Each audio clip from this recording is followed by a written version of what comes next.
Welcome back to the channel. So here I talk a lot about self-improvement, and of course I talk a lot about fitness because that is my field, my specialty, but I also talk a lot about other self-improvement goals that I've been going through, other self-improvement topics, and in particular, one that I am very interested in is language learning. And so I haven't talked about this in a little while, so I kind of wanted to talk about some of the more recent changes in terms of my own approach to language learning. So it's been quite a while. The last video in which I really talked about this, I talked about how I had really tried to start learning Arabic because that was a language that I was really interested in learning. I've dabbled with it a little bit in the past. And ultimately I realized that with the current methods that I was using, I didn't really have the ability to pursue it, to learn it in the way that I wanted.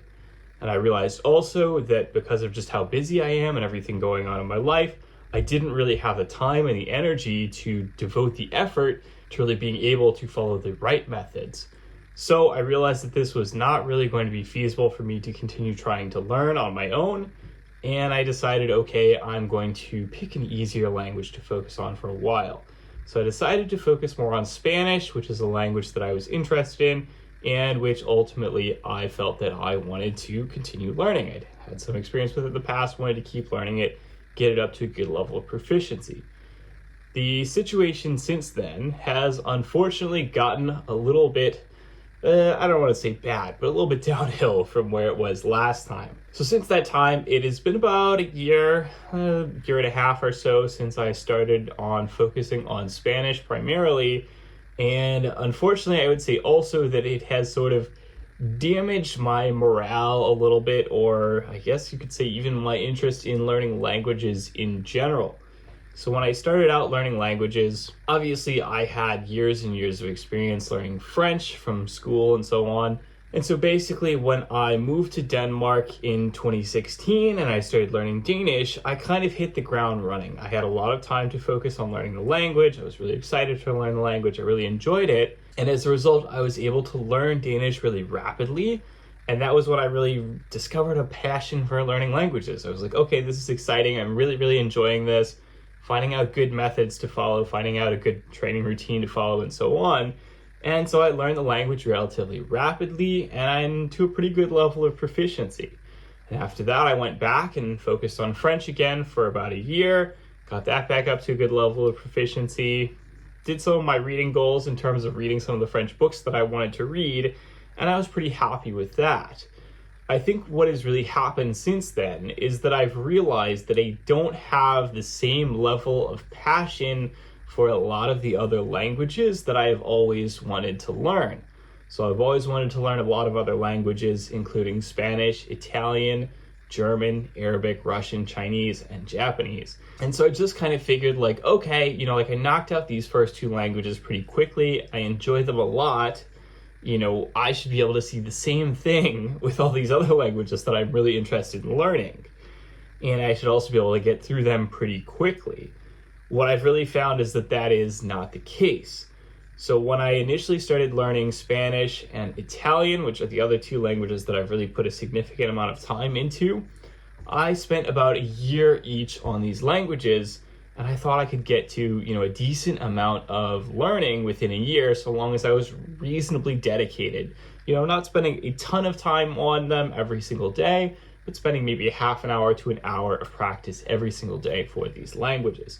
What I really found was that this really was not sufficient. 1 year of practice at about a half an hour to an hour a day doesn't get you super far. It gets you a really, baseline level of grounding. But I was expecting, hey, it'll probably take me like 1 or 2 years to really get a language to a level of proficiency that I like. And instead what I was finding is that it was actually taking me more like realistically 3 or 4 years to get to that level. So really about twice as long as I was expecting. And ultimately that realization has really sort of hit me over the head when it comes to Spanish. So I spent about a year learning Spanish initially, took a break, have come back to it, have spent about another year on it. And I think it'll be probably about another half year to a year before I get to the level that I, be happy with. And I'm ultimately just not enjoying it at this point. I realize that basically I do a lot of assisted reading using the Link app, which is an app which basically allows you to do assisted reading and generate flashcards off of it for reviewing those words later. And this has always been one of my primary learning methods. I also, of course, rely on things like conversation and things like a lot of listening comprehension via video online. But this has always been my primary method for, developing my vocabulary and really expanding my understanding of a language. And I've realized that assisted reading as a language learning method only really works well when you are actually reading, when you are actually paying attention to what you are doing and actually, understanding the sentences and, putting the word constructions together. What I have found that I've been doing with Spanish in more recent weeks and months is that I'm not really reading it. I'm just sort of skipping, I'm skipping through the text. I'm picking okay, what are the new words? What does this word mean? Great, moving on. I'm not really having the energy or the time to actually go through and actually read properly and actually form those connections in my mind and actually then as a result, develop real understanding of that vocabulary over time. So basically, I've been sort of speed running through it just to get through it because I'm not enjoying it. And that's both obviously made it so that I'm not really learning as much, if at all. And also, of course, that I'm extremely not enjoying it because, if I'm if I'm just putting in the time, then obviously, that's, it's okay, it's like work. It's not like enjoyment anymore. And I've realized also that this means that, yes, I probably am going to finish out the process of getting Spanish to the level that I wanted it to.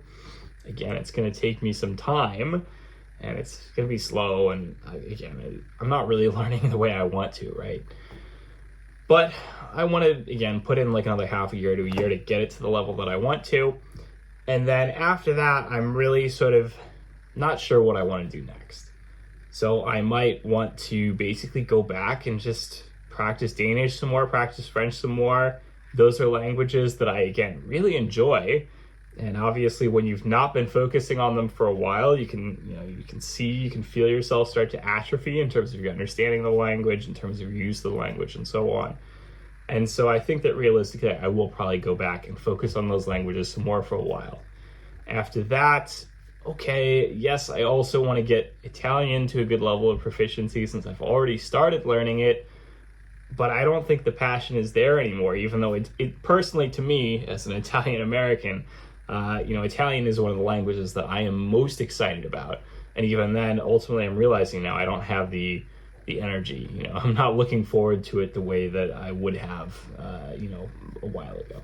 So certainly I am stepping back a bit in terms of my energy, in terms of how much I am focusing on this. Part of this is just because I'm so busy with everything else in life. Business has been very busy, and so I've been working a lot, and so that's meant, a lot less time to focus on languages. I could say, I guess, as a result, that I'm a bit burnt out, is probably the best way to describe it. I don't have the energy to put in a half an hour to an hour of training time a day after I've been doing this now for 7 years, in some language or another. And so ultimately, I am going to be pulling back, still progressing, still training, still learning languages, but at a much slower rate. I'm probably going to be putting in 15 minutes to a half hour a day max, as opposed to half hour a day minimum. And obviously, again, that means things are going to go slower. This is not going to be as much of a focus in my life anymore, but it is still something I want to pursue. It is still something I'm passionate about. I've just realized that I've been going at an unsustainable rate. I've hit a wall and I need to pull back a bit. I need to refocus my energy. Maybe that'll change in the future. Maybe it'll get to a point where, okay, I'm happy again, really have the energy and the time again, really want to push it again. Italian, moving on, past Italian to learning other languages that I've been interested in, very much a possibility. But for the time being, I think that, again, it's just, I guess, I know this is a silly thing to say. I guess you could say I underestimated, just in a general sense, how difficult it would be. Obviously, learning languages is not, a simple, easy process. It takes a long time. It takes a lot of effort. and there's no perfect one right way to do it, right? So, again, it seems silly to say, yes, I underestimated how long it would take, but I really did. It really is something where I would say realistically, I was, again, thinking it's maybe a 1-2 year process to learn a new language. And yes, it can be if you're extremely passionate, you put a lot of time into it, you have all the right training methods, all lined up, and you're able to, just really cruise on it, really lock in. But when you're talking, somebody who, limited time, can only train a bit here and there, can't train using all the best methods, all that stuff added together, the end result is, it takes a lot longer. And I would realistically say it takes 5 years or a bit more. Again, it's like, okay, I'm not the person who has all the time and the passion in the world currently. Again, maybe that'll change in the future, we'll see, but that's what it is. So that is all for today's video. I hope you have enjoyed it. As always, don't hesitate to like, comment down below, let me know what you'd like to see in future videos. Subscribe, smash the notification bell. Have a good week. I'll talk to you all next week.